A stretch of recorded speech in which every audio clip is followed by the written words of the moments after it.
Hello, everyone. There's been a lot of talk in recent years about how immigrants can come to America, although for many Americans, it unfortunately seems that the answer is not at all. So today we're going to talk about the sordid history of racist immigration laws in the US and how they disproportionately impact low income migrants. So let's jump right in.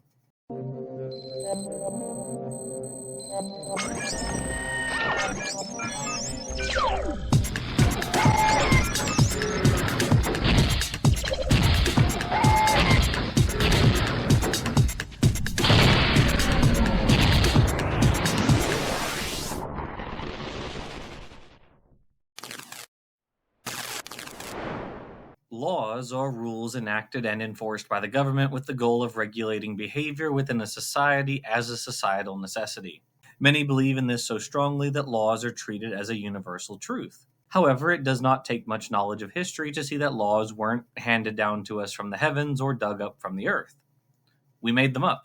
We live within bordered lands and subjectively decided how best people should live their lives within those borders. But country borders aren't set in stone either. If the current Russo-Ukraine war is any indication, borders can change at any time.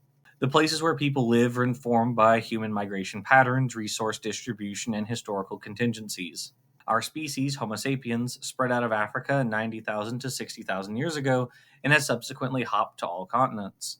Even though country borders were formed by our imaginations, they are merely lines drawn on maps after all, they're still very real. Most countries tightly regulate the flow of people across their borders. This is not for no reason. There can be national security concerns with simply letting anyone drift in and out, but that's an argument for having a Justice Department that keeps track of potential dangers, not for restricting immigration. As we're going to see, the national security concern argument is a recent invention used to justify ever harsher and more racist policies against Hispanics. Let's start with how Europeans came to North America in the first place. Christopher Columbus, on behalf of the monarchs of Spain, led 4 expeditions to the Caribbean between 1492 and 1504, and dubbed the islands he found there the West Indies under the misapprehension that he was off the coast of India. The first island Columbus landed on in 1492 he called San Salvador, which the Taino natives called Guanahani. The modern island in the Bahamas, known as San Salvador, was renamed from Watling Island in 1925 to reflect that it is Columbus's most likely landing site. Of course, Columbus wasn't just there to survey the land. He wrote on October 12, 1492, quote, "Many of the men I have seen have scars on their bodies, and when I made signs to them to find out how this happened, they indicated that people from other nearby islands come to San Salvador to capture them. They defended themselves the best they can. I believe that people from the mainland come here to take them as slaves. They ought to make good and skilled servants, for they repeat very quickly whatever we say to them. I think they can very easily be made Christians, for they seem to have no religion. If it pleases our Lord, I will take 6 of them to your highnesses when I depart, in order that they may learn our language." Close quote. By October, Columbus would explore Cuba and Hispaniola by December. Columbus regarded Hispaniola as a paradise that was, quote, "cultivated like the countryside around Cordoba," close quote, and estimated that over 1 million people lived on the island. Shortly thereafter, the Spanish conquistadors began arriving in the New World. As Greg Grandin notes in his 2025 book, America, America, modern demographers estimate that between 50 and 100 million natives lived in the Americas, and that the population was cut by between 85 to 95% within a century and a half, by direct violence against them, but also over the next decades by the diseases they were exposed to via the conquerors. Grandin writes, quote, "The Spanish conquest, driven forward at a relentless pace by the consolidating kingdom of Castile, inaugurated what the demographers Alexander Koch, Chris Brierly, Mark Maslin, and Simon Lewis call history's largest human mortality event in proportion to the global population. A drop of upwards of 56 million people by 1600. The greatest genocide in human history," wrote Svetlin Todorov in the 1980s. Close quote. Other natives were enslaved in droves, forced to labor, and be instructed in Christianity. The Dominican priest Bartolomé de las Casas initially came to the New World thanks to funds bestowed on his father and uncle who participated in Columbus's forays. While he was at first unsympathetic to the plight of the natives, he came around in 1512. To quote Grandin, quote, "When he accompanied Captain Panfilo de Narvaez on an expedition to pacify Cuba, he went as a priest and was horrified as the campaign turned into, as one historian writes, an odyssey of pillage and plunder, of death and destruction. Massacre followed massacre until Narvaez's men arrived at the last unconquered village, Caunau. There, the soldiers were greeted at dawn by thousands of kneeling Indians who bowed their heads as Narvaez's mounted men took their place in the plaza. The tension Las Casas sets up, as he later reflected on the day's events, between motion and stillness is stunning. The Indians kneel quietly, the horses tower over them. All is quiet except for the shuffle of hooves as the mounts shift the weight of their riders in their heavy armor. No provocation on the part of the town's inhabitants interrupts the tense calm. Then suddenly a soldier unsheathes his sword and starts slashing at those kneeling below him. The rest of Narvaez's men join in, killing men, women, children, the sick and the old. They use lances to disembowel victims. The Spanish assault on Cuba, he said, was a human disaster without precedent, the land covered in bodies. He said mass in a small chapel and became wealthy. He couldn't, though, shake off the feeling that he was living in sin, violating the commandment not to steal. Then, in preparation for a sermon to preach on Pentecostal Sunday in 1514, Las Casas, now 30 years old, came upon the sentence from Ecclesiastes. To take a fellow man's livelihood is to kill him. To deprive a worker of his wages is to shed blood. Rather, he simply reflected quietly on these words from Ecclesiastes and then made a decision to change his life. He abandoned his encomiendas, gave away his riches, and began a life of mendicant poverty and humanist advocacy. Close quote. Las Casas relayed in extremely gory detail how the natives were slaughtered and enslaved in his 1542 book, A Brief History of the Destruction of the Indies. Grandin summarizes, quote, torture, mutilations, massacres. Spanish conquistadors raped women at will. They broiled captives alive and then fed their corpses to dogs. They chopped off the hands of Indians and then told them to deliver the letter, that is the severed body part, to compatriots hiding in the mountains as a message to surrender or face worse. In Mexico, the Spanish wrapped native priests in straw and then burned them to death. Boar hounds tore children apart. Conquistadors used their swords as spits to roast babies as their mothers watched. They tossed infants into rivers, laughing as they guessed how many times they would bob up for air before drowning. Close quote. In 1494, Spain and Portugal had split up Central and South America in the Treaty of Tordesillas. Portugal basically got the eastern half of modern Brazil, while Spain got everything west of the line. This treaty pushed Portugal towards the coast of Africa, which caused Portugal to dominate the slave trade. Meanwhile, Spain looked westwards toward the Pacific and the Philippines. As the conquistadors made their treks deeper into Central and South America, they met more and more natives with varying degrees of developed civilizations, and for some Spanish citizens, especially the clergy, this resulted in massive debates about what to do with the natives. Las Casas and Dominican priest Antonio de Montesinos argued that the natives were fully human and therefore deserving of the rights accorded to them by existing European laws. Some theologians assigned the curse of Ham to the people of the New World, arguing that natives were actually African descendants, whereas others, like Dominican friar Diego Duran, thought that natives were lost tribes of Israelites. Still others, like Father Juan José de la Cruz y Moya, Gonzalo Fernández de Oviedo, and Juan Gines de Sepulveda, thought that natives were something between human and animals, oh so conveniently created by God to serve humans. As the Spanish conquistadors were ravaging the New World throughout the 1500s, England took their cue to launch military campaigns against the Irish starting in the 1530s. As Grandin says, quote, massacre followed massacre in Ireland as it did in the Americas, in Munster, Rathlin Island, Connacht, and other places, close quote. Paradoxically, the English read the works of Las Casas condemning the conquistadors, but all the Protestants took from it was that the Catholics are villains. Lord Protector of the Commonwealth of England, Scotland, and Ireland, Oliver Cromwell, believed that the millions of slaughtered natives were destroyed by excesses of the Catholic Church. Therefore, Cromwell believed the Catholic Irish are just as guilty as the Catholic Spanish for the destruction of the Indies. English Anglican priest Richard Hakluyt even argued that the English should take over the New World to free its people from the Spanish. In 1607, the English established their first permanent residence in the New World, the Jamestown colony.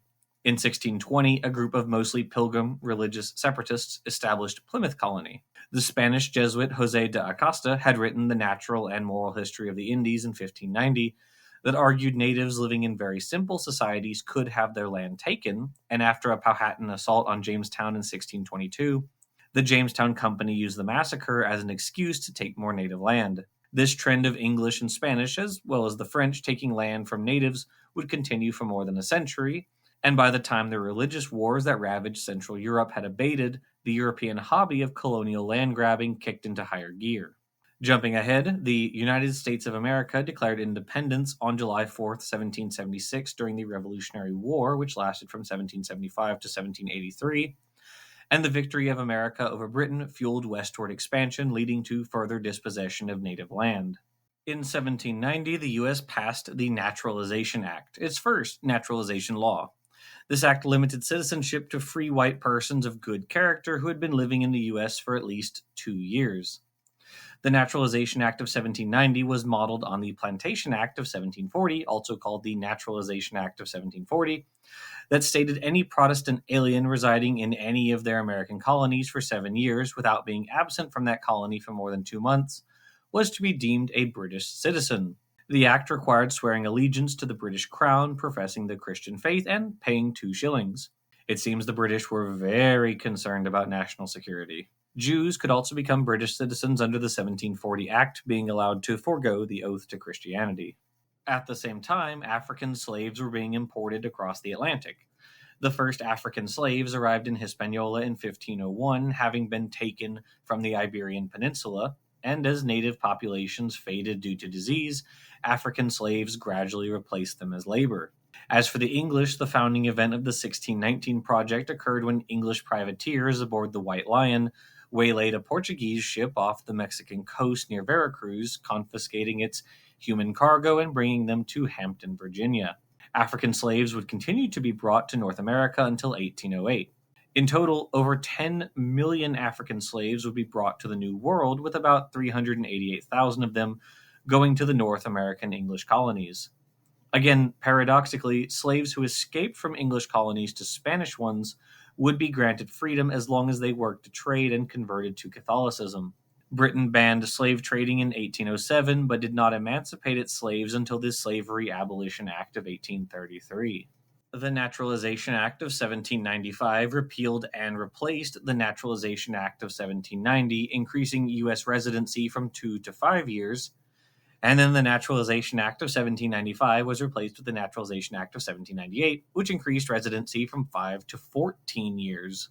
The Naturalization Act of 1798 was one of 4 laws passed the same year that combined to form the Alien and Sedition Acts.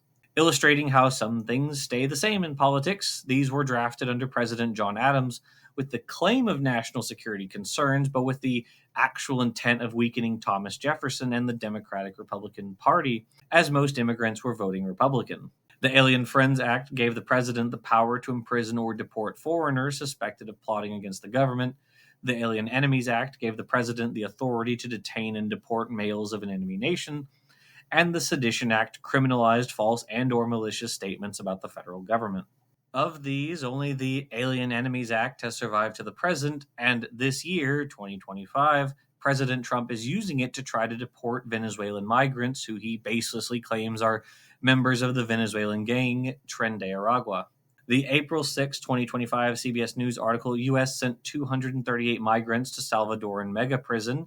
Documents indicate most have no apparent criminal records, by Cecilia Vega, wrote that 75% of the alleged Venezuelan gang members have no criminal record. What's worse, according to the May 30th, 2025 ProPublica and Texas Tribune article, Trump administration knew most Venezuelans deported from Texas to a Salvadoran prison had no U.S. convictions, by Micah Rosenberg et al.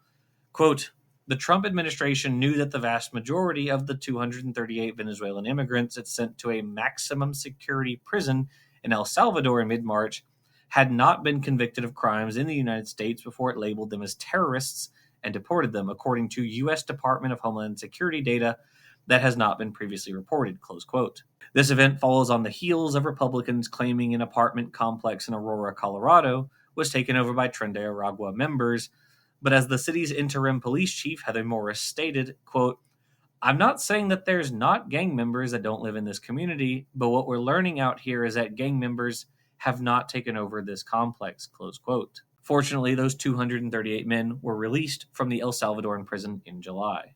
Returning to our story, in the 1770s, slave abolitionism was growing in popularity, and the first anti-slave trade law was signed by George Washington in 1794 that prohibited the building or outfitting of ships in U.S. ports for the international slave trade. The Slave Trade Act of 1800, signed by President John Adams, raised fines for slave ships being outfitted in U.S. ports, and then President Thomas Jefferson signed the act prohibiting importation of slaves in 1807, which went into effect January 1st, 1808.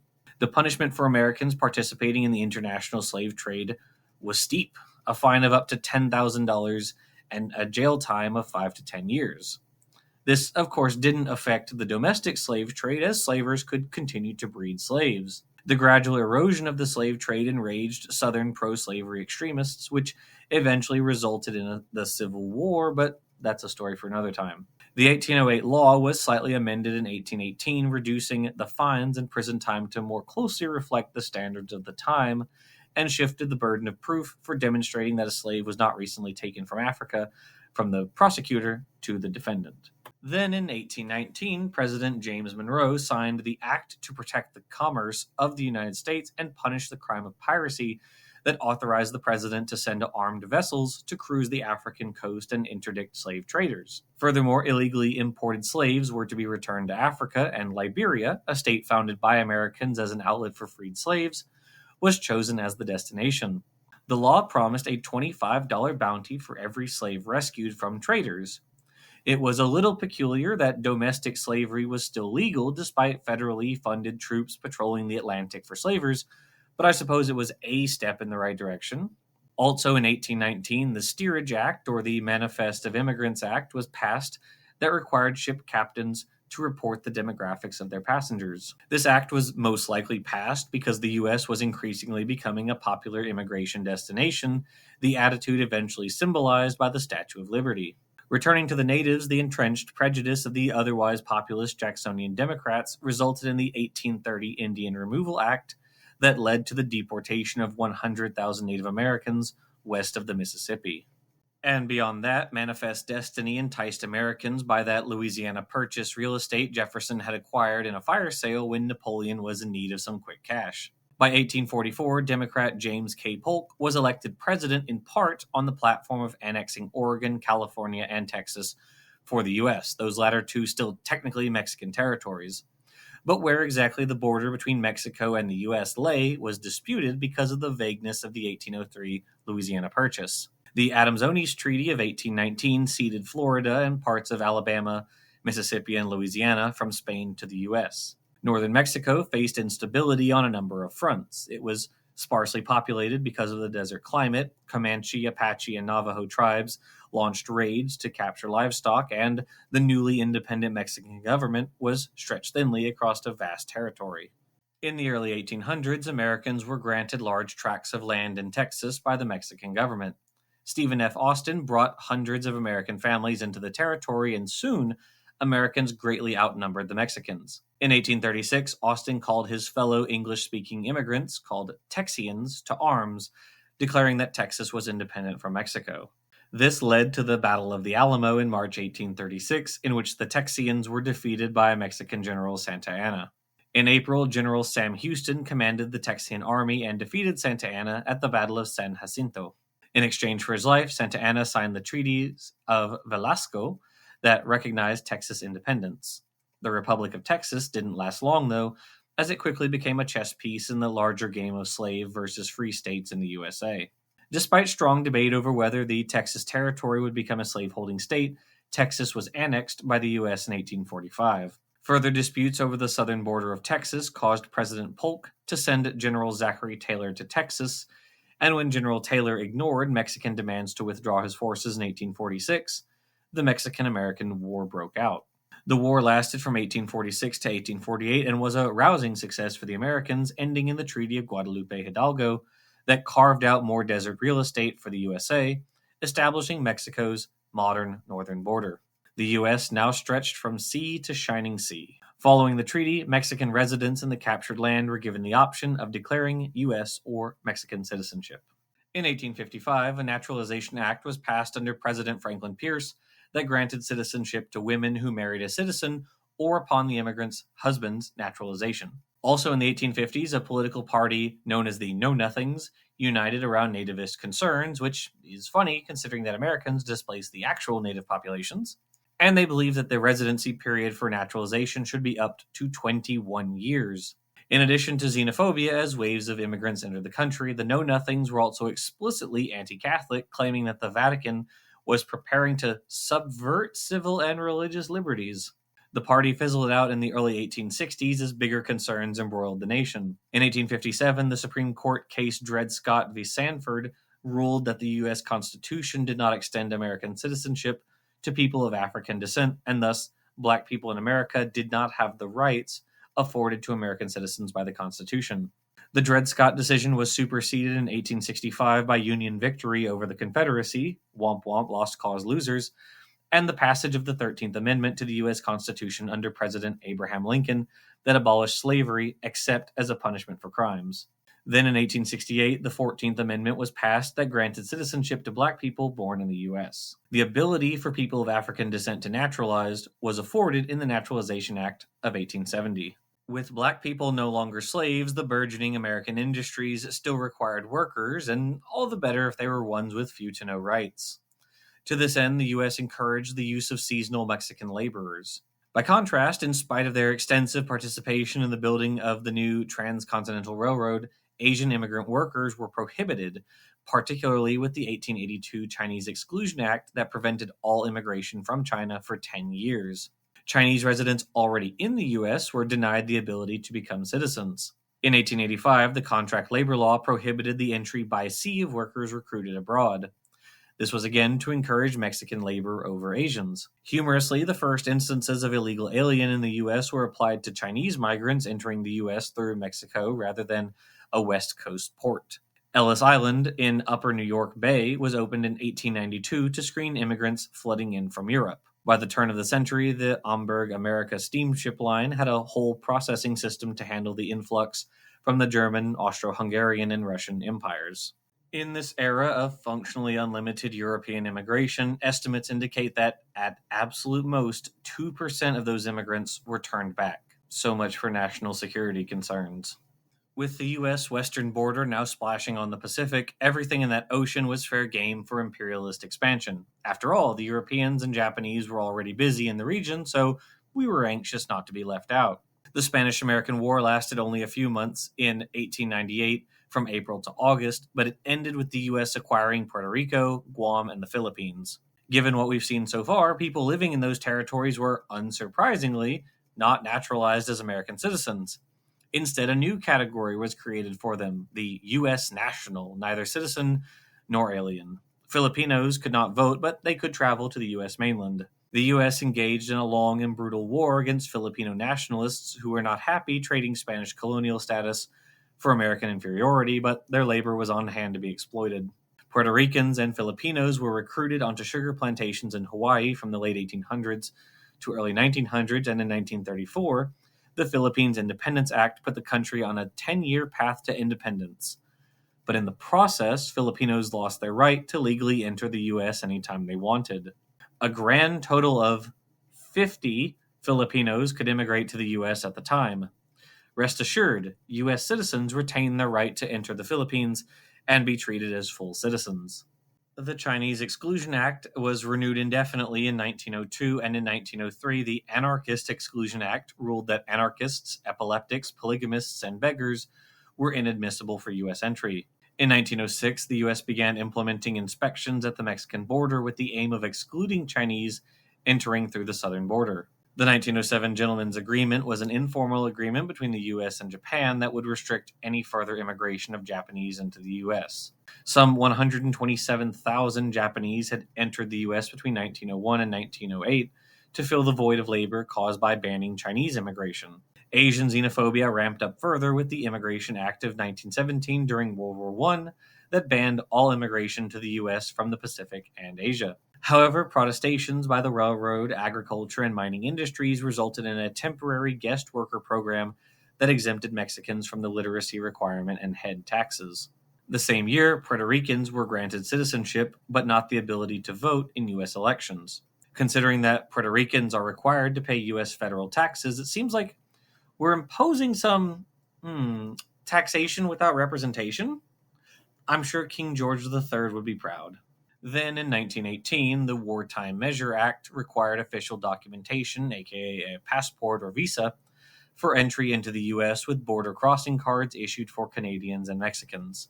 The Emergency Quota Act of 1921 limited European immigrants to 3% of each European nationality present in the U.S. in 1910.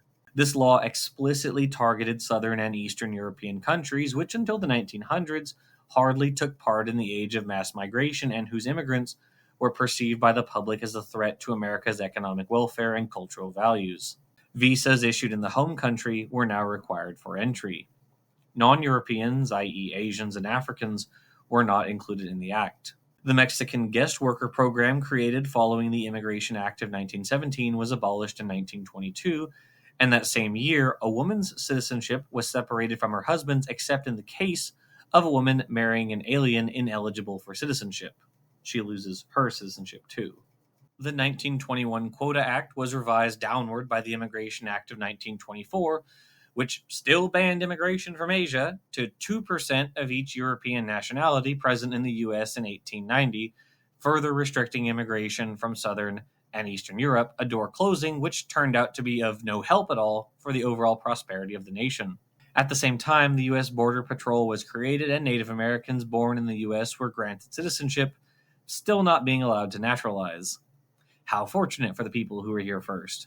The 1924 Act was made permanent in 1929, and in 1930, as the nation spiraled into the Hoover Depression, the deportation of millions of Mexicans began. The argument was that as unemployment was increasing, let's get rid of all those Mexicans we've been taking advantage of for decades. Then as now, when the economy took a dive, people went after immigrants as a scapegoat for bad economic policies, thinking that would solve the problem. And then as now, it didn't.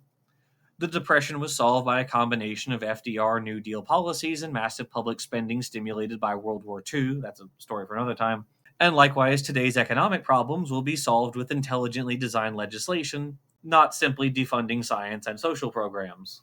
In 1940, as Europe and Asia were going global war, the Alien Registration Act, or Smith Act, provided penalties including deportation of non-citizens for subversive activities. It also required fingerprinting and registering all aliens. Passed the same year, the Nationality Act of 1940 allowed individuals born in the U.S., Alaska, Hawaii, Puerto Rico, the Virgin Islands, the Philippines, and Panama to naturalize.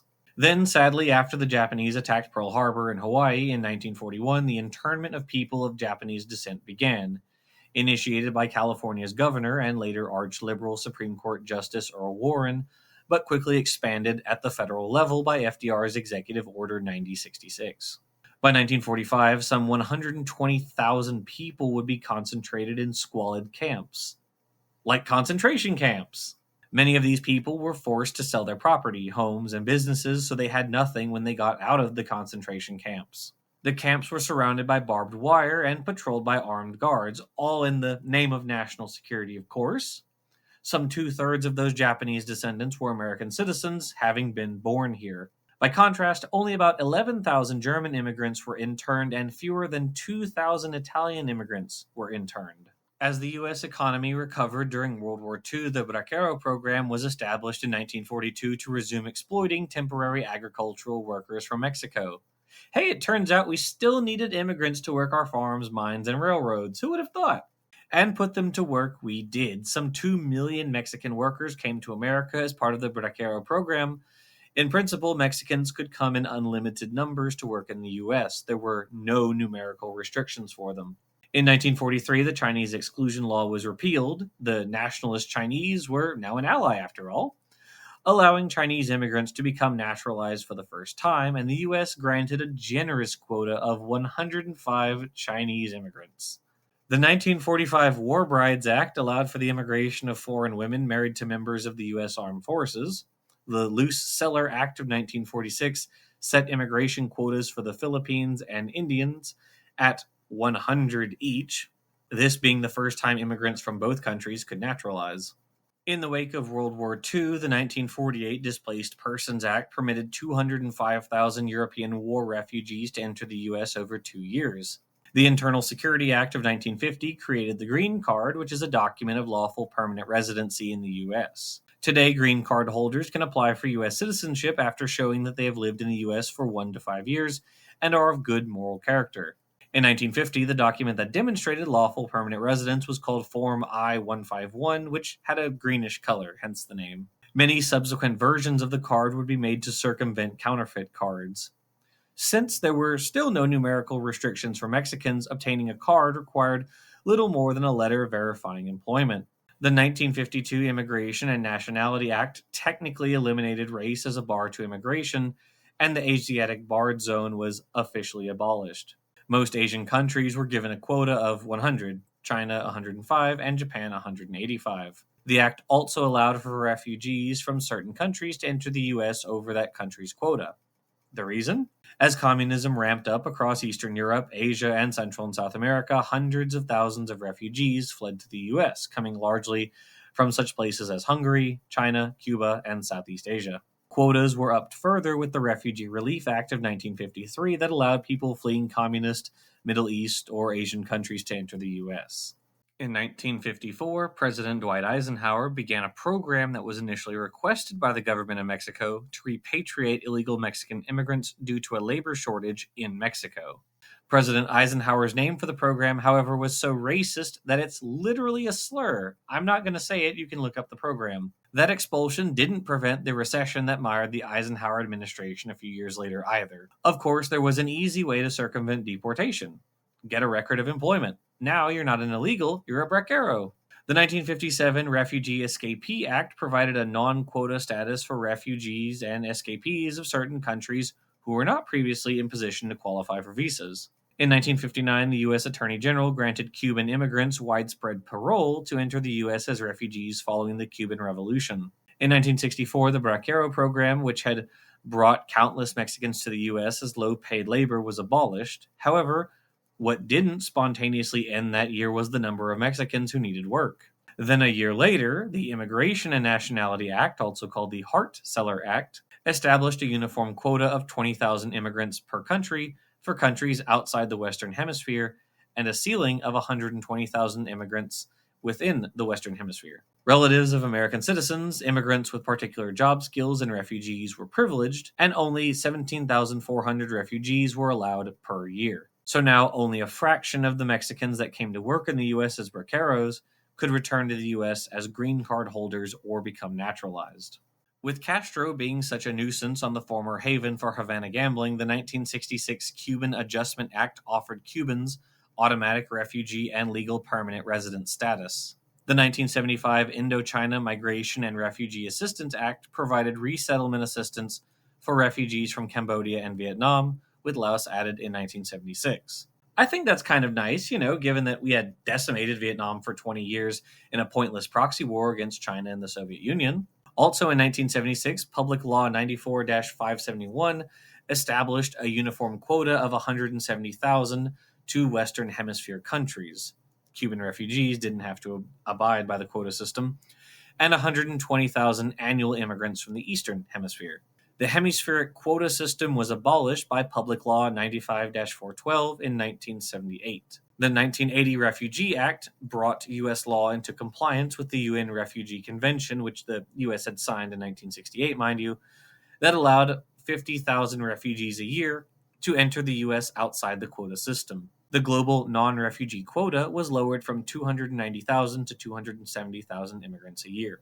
In 1982, President Ronald Reagan's Operation Jobs raided workplaces, arresting some 5,000 Mexicans. As the May 2, 1982 UPI article, Mexicans Outraged Over Operation Jobs by Frederick Keel writes, quote, "The agents detained us and piled us into camps in heaps. Everardo Leyva, one of the returnees, told the newspaper Excelsior in one typical report. Then they gave us what was almost garbage to eat, and there was nothing else to do but return home." In a separate edition, Excelsior reported from Los Angeles, "The agents always detain persons of Latin appearance, favoring illegals from other nationalities." The leftist newspaper Ovacion headlined one front-page story on the roundup with the title "Hitlerian Actions" and said the sweep was similar to Gestapo actions during the times of Nazi Germany. Close quote. Boy, does that sound familiar. The Immigration Reform and Control Act of 1986 allowed undocumented immigrants who could prove residency in the U.S. since 1982 to apply for citizenship. Some 1.7 million applied. The Immigration Act of 1990 increased the global cap on immigration to 675,000 a year, including 480,000 family-sponsored immigrants, 140,000 employment-based immigrants, and 55,000 diversity immigrants from low-sending countries like Ireland. In the 1990s, the militarization of the southern border ramped up, especially with Operation Gatekeeper that began in 1994. This closed crossing points close to San Diego with fencing, stadium lights, and a greatly increased border patrol presence. As a result, migrants shifted eastward towards the Arizona desert. In 1995, President Bill Clinton announced a new wet foot, dry foot policy to slow immigration from Cuba. Remember that since 1966, permanent refugee status was awarded to Cubans who came to the U.S. With this new policy, Cubans picked up in the Gulf of Mexico will return home, where I'm sure nothing bad ever happened to them. On the other hand, if a Cuban hops out of a raft on the beaches of Miami and says, "Soy cubana, me permite entrar," then they receive all the benefits of refugee status. The 1996 Illegal Immigration Reform and Immigrant Responsibility Act, or IIRA, greatly increased funding for border patrol and detention of aliens, increased penalties for unlawful entry and facilitated deportation, required proof of citizenship for federal public benefits, and required educational institutions to provide the Immigration and Naturalization Service, or INS, with information on foreign students. Cubans were exempted from many of these provisions.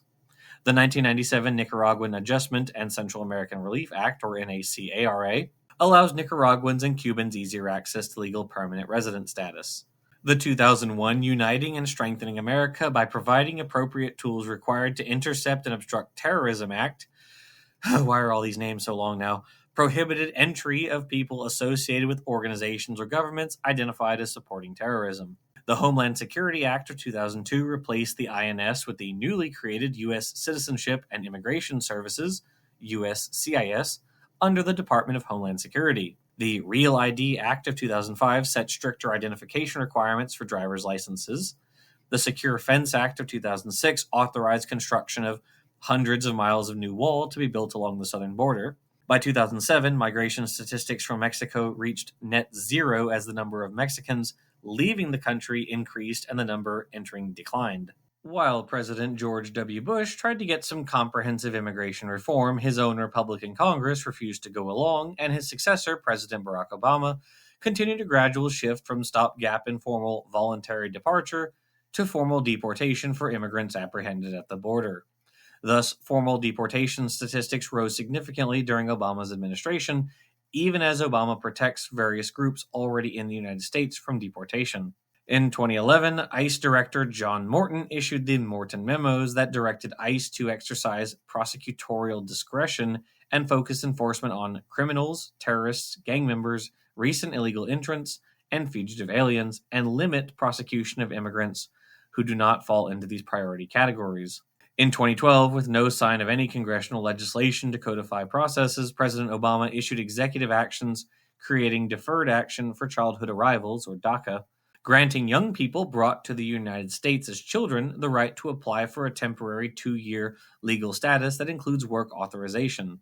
DACA was renewed in 2014. Some 750,000 are approved for DACA status. In 2017, President Donald Trump issued a number of executive orders that called for the construction of new border wall and detention facilities in the border region, mandatory detention and/or return to Mexico of immigrants awaiting court appearances, expedited processing of immigration cases, expedited deportations, and increased incorporation of state and local authorities in immigration enforcement. Back in office again in 2025, President Trump has again escalated the war on immigrants, with Heinrich Himmler's spiritual successor, Stephen Miller, demanding that ICE deport ludicrous quantities of illegal immigrants. After all, if you're a Republican politician, why reform the immigration system when you can eternally gin up fear about brown people stealing jobs? What I hope is painfully obvious given the entire history of U.S. immigration laws is that these laws are not only racist and arbitrary, they are consistently a failure when it comes to making the nation safer or more prosperous, and they document a litany of political expediency.